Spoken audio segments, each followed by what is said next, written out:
before I let you get on out of here, just a few more questions. What the hell is going on in Milwaukee? I just finished talking about that a little while ago. Yeah. I mean, I don't know what the hell is going on. Doc Rivers is 3-7 as the head coach of the Milwaukee Bucks. Fell. They have looked better defensively.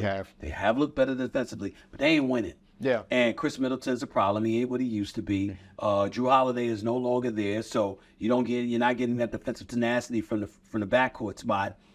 Damian Lillard, you know he's an all-star. He's gonna be here. He's gonna tear. He's gonna put it on, but he hasn't been what we've grown accustomed to seeing Dame Dollar be.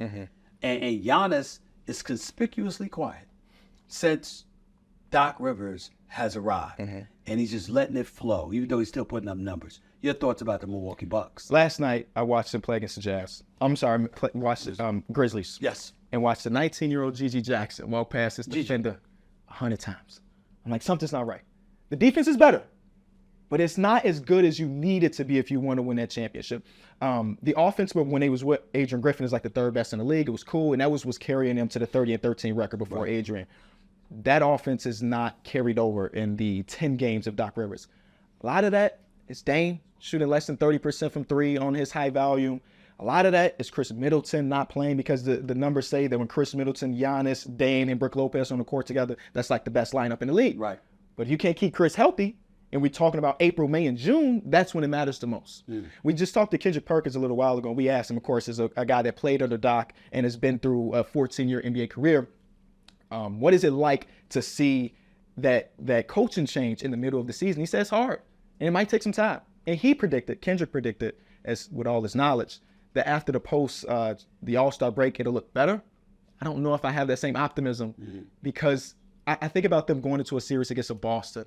And though they will have the best player in that series in Giannis, JT is playing. I don't know if they would have the best player. I don't know about that. As great as Giannis is, when are we going to give Jason Tatum some love? Can he reach him? Oh, Tatum deserves all the love. It's not, can he be? Does Jason Tatum not deserve to be considered a top candidate for league MVP honors? He should. Best team, best record. Best team, best record, and still 28 a night. Like he's doing still that. 28 a night. But he's not better than Giannis. Well, I'm not saying. Well, listen, you can put it that way because Giannis is dominant. But you know what? I can't just take for granted by sending Jason Tatum to the free throw line. Yeah. I can do that to Giannis. I can't just take for granted that I'm gonna give Jason Tatum a jump shot, but I can do that to Giannis. Now Giannis is 6'11". He's a thoroughbred. He's a greyhound. He can attack the basket with fervor better than anybody in the game. But there are offensive deficiencies to Giannis, which is why I can make an argument about Tatum. Yeah.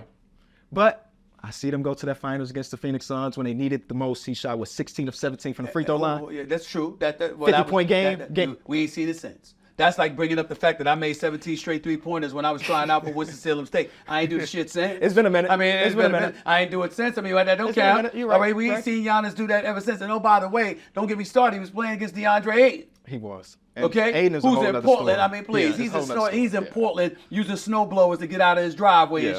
and stuff just to get to games. Right, yeah. So I mean, again, Phoenix was undersized. Frank Kaminsky was the backup, and even he got hurt. So we can't go by that. You got to look at the circumstances and wonder about Giannis. I do trust Giannis. Big lights, big stage. I'm going to ignore the fact they lost to the 8th seed last year. Right. Let's go past that. But every other scenario, we've seen him rise to the occasion. Same thing with Tatum, too. I mean, Tatum had 51 in the Game 7 against the 76ers a few years, or last year. So last year he got hurt. He did. He did get hurt. But I'm still thinking Giannis is the best in that series. Do you still feel Boston is the team to beat, even if they're going to jack up 44 threes a game? I do not like that they're dead last in paint attempts. It's never been a recipe to win a championship. It never has. And if it was going to happen, it would be this year just because the league is just evolving to the point where the three-point shot is superior to everything. But when you get down to the nitty-gritty, you in the NBA Finals series, sometimes those shots ain't going to fall. So what do you do then? Yeah. And the Celtics haven't been able to figure that out just yet. My personal opinion is I think there's a difference between Ime Udoka and obviously Mazzulla. I just do. Now, I'm not saying that Mazzulla can't coach, but he ain't no Ime Udoka.